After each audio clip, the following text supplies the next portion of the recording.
महंगा दूर करने के लिए आपके पास क्या ब्लूप्रिंट है आपके पास? सरकार जो दल कहती है कि बेरोजगारी अभी है, उन दलों का भी सरकार थी, उन दलों की सरकार ही पहले रही है, तो क्या उस वक्त बेरोजगारी नहीं थी क्या? आपके पास क्या योजनाएं हैं? क्या रोजगार टपकेगा आसमान से? कि अकेले उस दल का सामना करना इन पॉलिटिकल पार्टी के लिए मुश्किल है। विधानसभा चुनाव में जो इंडिया अलायंस है, उसमें सारे घटक अलग अलग लड़ेंगे, यानी एक जगह आप एक साथ हैं, एक जगह अलग अलग हैं। लोकसभा चुनाव में सब एक होकर के सबको सही बता रही है। अगर एक देश एक चुनाव हो जाए तब जनता के सामने एक स्पष्ट दिखता है कि हमें जो है सत्ता के लिए, केंद्र के लिए इनको देना चाहिए। लोकसभा चुनाव होने वाला है, जहां एक तरफ INDIA है, गठबंधन है, जिसे विपक्ष के द्वारा इंडिया गठबंधन भी कहा जा रहा है, और दूसरी तरफ मोदी सरकार है।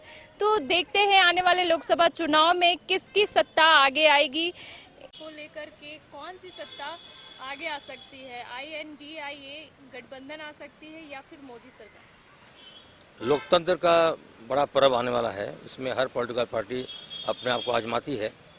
पिछले 10 वर्षों से मोदी सरकार सत्ता पे है और बहुत सारे क्षेत्रों में साहसी कदम सरकार ने उठाए हैं।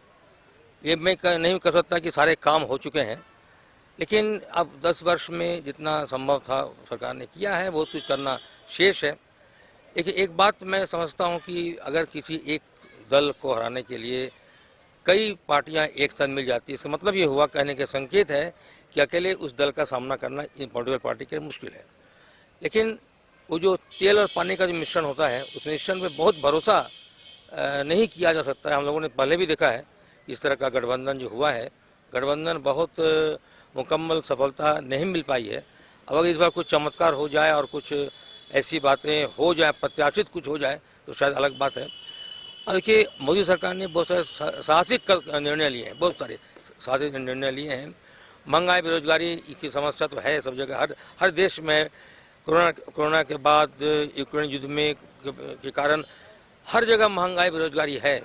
लेकिन उससे भी बड़ा जो मुद्दा है कि देश की सुरक्षा की बात है। और जिस ढंग से देश पूरे विश्व में भारत का नाम ऊंचा हुआ है, कहीं ना कहीं हम सब का मान सम्मान आगे बढ़ाता है। और एक बात मुझे अच्छी लगती है ये सरकार की कि इसके पास एक विजन है। एक विजन है, जब आपका विजन होता है, अगर विजन मुकम्मल है तो प्रोविजन भी आ जाता है। तो विजन प्रोविजन के साथ सरकार काम कर रही है और ये तो समय बताएगा कि क्या हो सकता है। लेकिन उम्मीदें दोनों तरफ से हैं।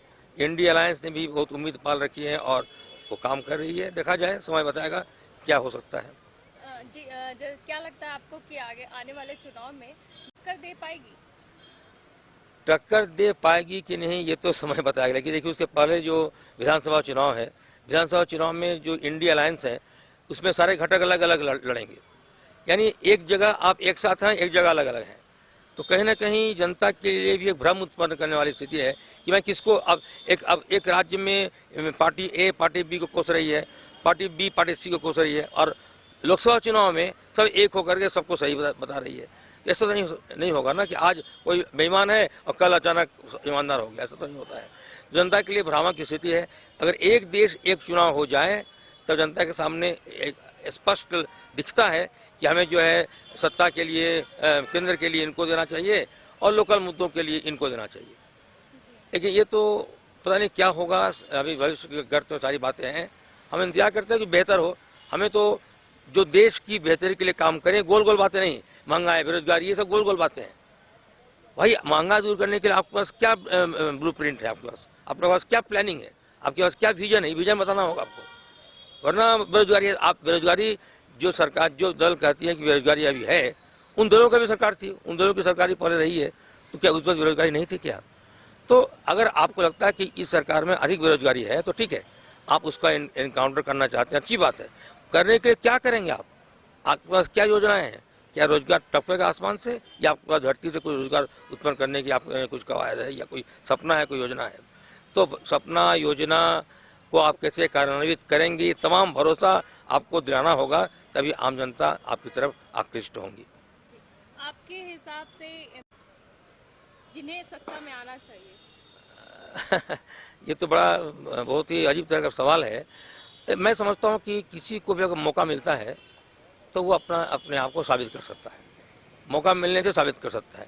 दिक्कत ये है कि इस सरकार के पहले जो सरकार आई थी उस वक्त नरेंद्र मोदी का नाम आगे था, उनके नाम पर भरोसा था, क्योंकि मोदी जी ने गुजरात में अपना करिश्मा दिखाया था, इसलिए वो नाम एक विश्वसनीय नाम लोगों को लग रहा था और एक उस माहौल से बचने के लिए एक नया माहौल खड़ा करने की बात लोगों ने की थी। से अब क्या है कि इंडी अलायंस में सभी राज्य में सरकारें हैं, अलग राज्यों में सरकारें हैं, लेकिन बहुत करिश्माई कोई अभी तो नहीं दिख रहा है। अब नाम लेना ठीक नहीं, आप सभी जानते हैं कि आप जिनको हम बहुत ईमानदार समझ रहे थे उन्होंने कुछ और कर दिया, वो भी सामने आ रहा है। किस पर भरोसा किया जाए? एक कोई नाम ऐसा आता इंडी अलायंस की तरफ से, कोई नाम आता जिस नाम पर हम भरोसा कर दें, क्योंकि नाम और भरोसा दोनों पर ही वोट निर्भर करता है। सिर्फ जाति के आधार पर, धर्म के आधार पर ये वोट होना अच्छी बात नहीं लगता लोकतंत्र के लिए, लेकिन यही होता है।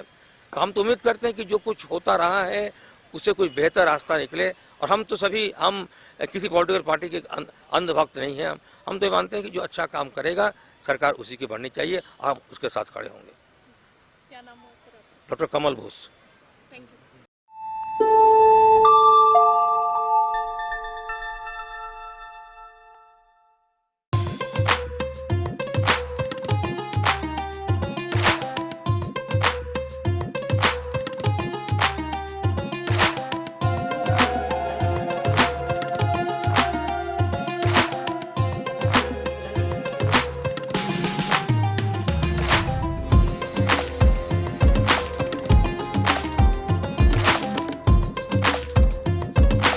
IIT जी नीट एस्पिरेंट्स के सपने को पंख देने आ गया है कंप्लीट सॉल्यूशन इंस्टीट्यूट। यहाँ है smart classroom, 1-to-1 doubt clearing session, ask the expert, video solution और भी बहुत कुछ। मतलब हम करेंगे आपको गाइड, बनेंगे आपके mentor. Foundation classes from class 6 onwards for your bright future. Visit complete solution institute.